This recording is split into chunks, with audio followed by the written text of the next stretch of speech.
Under the tropical sun of the Philippine archipelago, the thumping rotor of the Bell UH-1 Huey remains one of the most familiar sounds of the nation's skies. For more than half a century, this helicopter has been the backbone of Philippine air mobility, a symbol of both resilience and limitation. While many of its neighbors have retired the type, the Philippines still maintains Hueys in service in 2025, balancing between the nostalgia of an era gone by and the harsh reality of budget constraints and ongoing security demands. The story of the Huey in the Philippines is therefore not just about an aircraft, but about the choices of a country at the crossroads of modernization and tradition. The Huey entered Philippine service in the 1970s, when the United States supplied dozens of UH-1H models to its Southeast Asian ally. At the time, the Philippines was struggling with internal insurgencies and lacked the infrastructure to project military power across its scattered islands. The Huey, simple to operate, easy to maintain, and capable of flying into rugged terrain, became an invaluable workhorse. From ferrying troops into jungle clearings to delivering relief goods after typhoons, the helicopter carved itself into both military doctrine and the national consciousness. For decades, it was the first and last responder in nearly every crisis, whether natural disaster or armed conflict. Through the 1980s and 1990s, the Huey became the very image of Philippine air power. Yet as the decades rolled on, cracks began to show. The aircraft had been designed in the 1950s and was never intended to fly indefinitely. Corrosion in the humid climate, a shortage of spare parts, and the sheer age of the airframes began to erode safety. Still, the armed forces pressed them into service. When extremist groups rose in the southern island of Mindanao, Hueys were again called upon to insert troops, provide aerial reconnaissance, and deliver supplies to forward bases. In those operations, their reliability was measured not in hours of flight, but in their ability to show up at all. Unfortunately, the strain took its toll. Between 2019 and 2021, several crashes involving UH-1s shook public confidence and underscored the urgent need for replacement. Families of fallen airmen demanded answers, while the government was forced to acknowledge the dangers of flying helicopters older than many of their pilots. The decision was made to phase out the type, and the Philippine Air Force began to acquire new Sikorsky S-70I Black Hawks manufactured in Poland.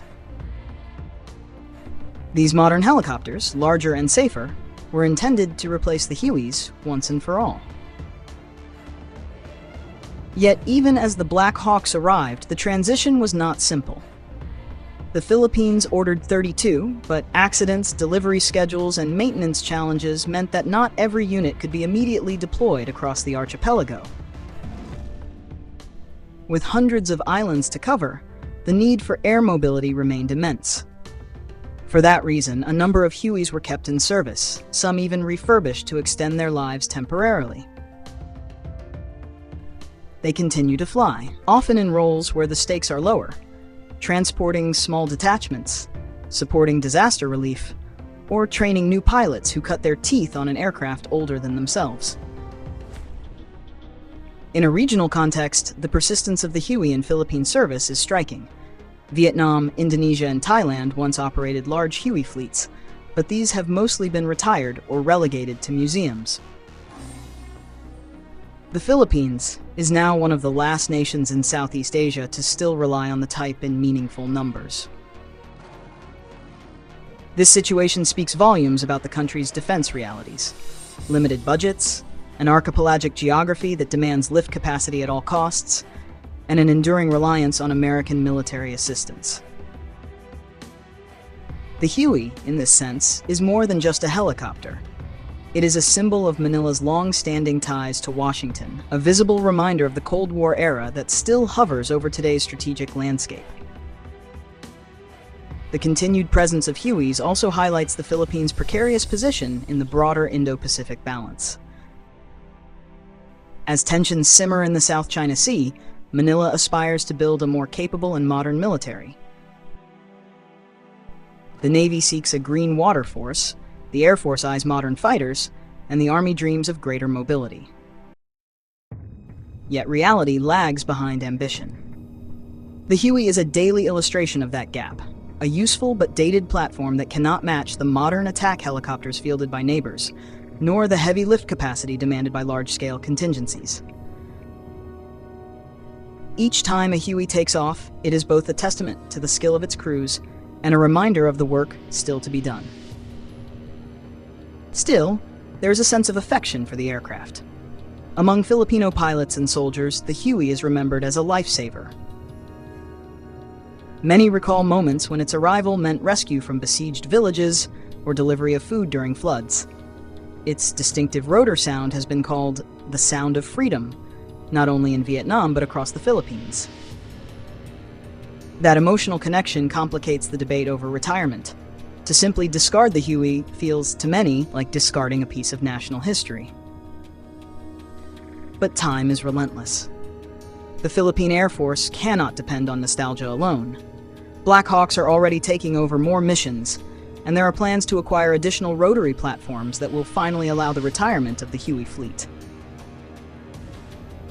Until then, however, the aircraft will continue to appear on flight lines, their olive drab paint slightly faded, their frames carrying both scars of age and the pride of service.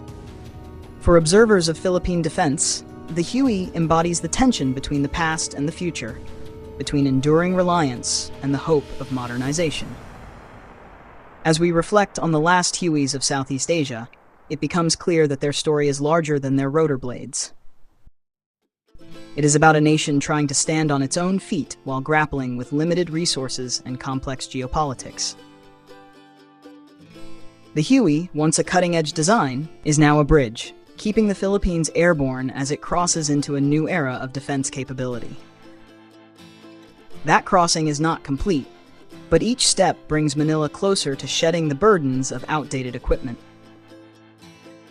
If you find value in this exploration of the Huey's role in the Philippines, I invite you to support our community, sharing insights, subscribing to our discussions, and engaging with the content helps us build a stronger platform for analyzing military affairs with depth and context. The Huey may be nearing the end of its service, but the conversation about what it represents, resilience, dependence, and the challenges of modernization, remains vital. With your support, we can continue to bring nuanced analysis of the Philippines and its place in the shifting balance of power across the Indo-Pacific.